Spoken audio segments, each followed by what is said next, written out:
നമസ്കാരം. ലോക്സഭാ തിരഞ്ഞെടുപ്പിൽ കണ്ണം നട്ടിരിക്കുകയാണ് രാഷ്ട്രീയ കേരളം. നരേന്ദ്രമോദിയുടെ ചുവട് പിടിച്ച് രാഹുൽ ഗാന്ധി കേരളത്തിലെത്തുമോ? മോഹൻലാൽ, മമ്മൂട്ടി, സുരേഷ് ഗോപി സൂപ്പർ താരങ്ങൾ ഇത്തവണ ഇറങ്ങുമോ? ആകാംക്ഷയിലാണ് തിരഞ്ഞെടുപ്പ് അങ്കത്തട്ട്.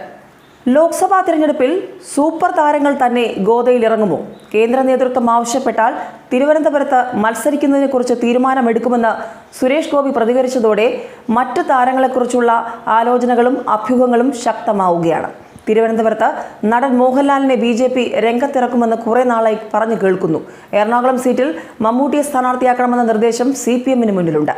മമ്മൂട്ടി, മോഹൻലാൽ, സുരേഷ് ഗോപി എന്നീ വമ്പന്മാരുടെ പേരുകൾ ഒരേ തിരഞ്ഞെടുപ്പുമായി ബന്ധപ്പെട്ട് ഉയർന്നതും കേരളത്തിൽ ഇതാദ്യമായാണ്.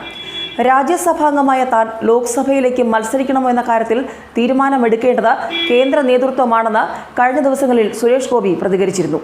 നേരത്തെ പ്രധാനമന്ത്രിയെ ഡൽഹിയിലെത്തി കണ്ടതോടെയാണ് മോഹൻലാൽ BJP സ്ഥാനാർത്ഥിയാകുമെന്ന അഭ്യൂഹം പരന്നത്. എന്നാൽ മോഹൻലാലോ BJP കേന്ദ്രങ്ങളോ ഇക്കാര്യം സ്ഥിരീകരിച്ചിട്ടില്ല.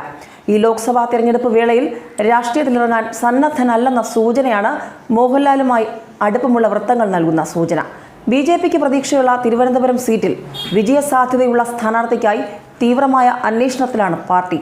കുമ്മനം രാജശേഖരനെ സംസ്ഥാന രാഷ്ട്രീയത്തിലേക്ക് തിരികെ കൊണ്ടുവരുന്നതിന്റെ ഭാഗമായി തിരുവനന്തപുരത്ത് സ്ഥാനാർത്ഥിയാക്കുമെന്ന പ്രചാരണവും ശക്തമാണ്. എന്നാൽ ഗവർണർ എന്ന ഭരണഘടനാ പദവിയിലിരിക്കുന്നയാളെ രാജിവയ്പ്പിച്ച് സ്ഥാനാർത്ഥിയാക്കുന്നതിന്റെ അനൗചിത്യം ഉണ്ടാകാനുള്ള സാധ്യത കൂടുതലാണ്. കൈരളി ചാനൽ ചെയർമാൻ മമ്മൂട്ടിക്ക് CPM കേന്ദ്രങ്ങളുമായുള്ള ബന്ധമാണ് അദ്ദേഹം സ്ഥാനാർത്ഥിയാകുമെന്ന സംശയങ്ങൾ ബലപ്പെടുത്തുന്നത്. എറണാകുളത്ത് പറ്റിയ ആൾക്കു വേണ്ടിയുള്ള അന്വേഷണം എങ്ങും എത്താത്തതും മമ്മൂട്ടിയുടെ പേരിലേക്ക് വിരൽ ചൂണ്ടുന്നു.